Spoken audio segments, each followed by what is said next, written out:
જનમંચ, સત્યનો અવાજ, દમણની number 1 news ચેનલે 2 વર્ષમાં 43 લાખ વ્યૂઝ મેળવતા દર્શક મિત્રોનો ખૂબ ખૂબ આભાર માને છે.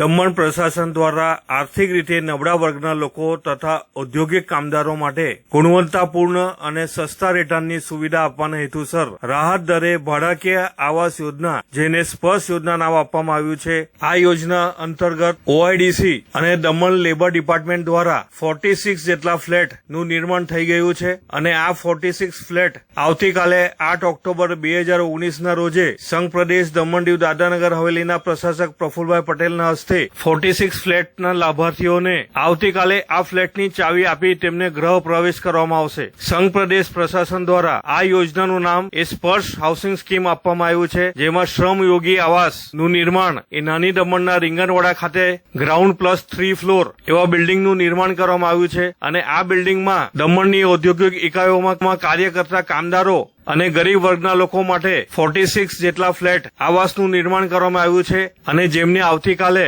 8 ઓક્ટોબર 2019 દશેરાના પાવન પર્વે લાભાર્થીઓને ફ્લેટની ચાવી આપી પ્રશાસક પ્રફુલભાઈ પટેલના હસ્તે ગૃહ પ્રવેશ કરવામાં આવશે. આ યોજના દમણ દીવ અને દાદરાનગર હવેલી, OIDC અને દમણ શ્રમ વિભાગના સંયુક્ત ઉપક્રમે ગત 23 ઓક્ટોબર 2017ના રોજે અમલીકરણ કરવામાં આવ્યું હતું અને આવતીકાલે આ યોજના અંતર્ગત 46 ફ્લેટ બનીને તૈયાર થઈ ગયા છે એવી માહિતી પ્રશાસન દ્વારા આપવામાં આવી છે.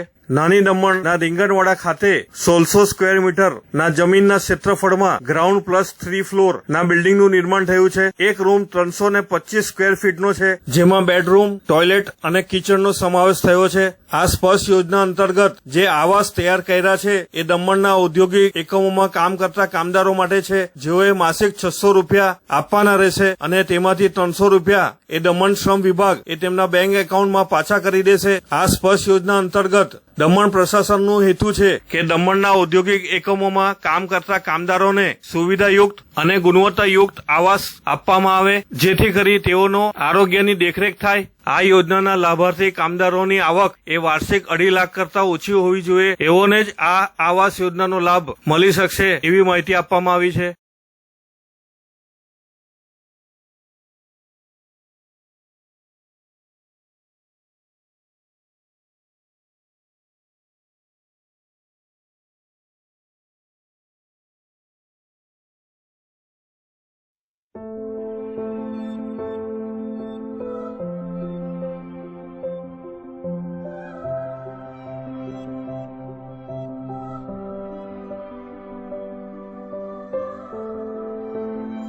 સંઘ પ્રદેશ દમણ દીવ પ્રશાસનના આરોગ્ય વિભાગના અંતર્ગત આવતા રાષ્ટ્રીય વેક્ટરજનિત રોગ નિયંત્રણ કાર્યક્રમ લોકોને અપીલ કરે છે કે ડેન્ગ્યુ અને મલેરિયા રોગનો ફેલાવો અટકાવવા ઘરની આસપાસ સાફ સફાઈ રાખવી, પાણીનો જમાવડો કરવો નહીં, કુલર, ફ્રીજની ટ્રે, ફૂલદાનીની ટ્રે, સિમેન્ટની ખુલ્લી ટાંકીઓ, કોઠી, પીપ, માટલું વગેરેને દર 3 દિવસે ખાલી કરી તદ્દન સૂકું કરી નવું પાણી ભરવું. બીમારીના લક્ષણો જણાય તો તાત્કાલિક આરોગ્ય કેન્દ્રમાં સારવાર લેવી. વધુ જાણકારી માટે ટોલ ફ્રી નંબર 104 પર સંપર્ક કરો.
સાંભળો છો દમણ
અમારા સમાચારો તમને પસંદ આવ્યા હોય અને સંતોષકારક જણાય તો અમારી ચેનલને સબસ્ક્રાઇબ કરો, સાથે સાથે લાઇક અને શેર પણ કરો. જનમંચ ન્યૂઝ ચેનલ તથા રાષ્ટ્રીય અને સ્થાનિક ગુજરાતી, હિન્દી, અંગ્રેજી અખબારોમાં જાહેરાતો આપવા માટે સંપર્ક કરો નીરવ ભટ્ટ, મોબાઈલ નંબર 9228105414. ઓફિસનું સરનામું shop number 2, Benazir chamber, Kharivad main road, PWD પાણીની ટાંકીની સામે, નાની દમણ, દમણ.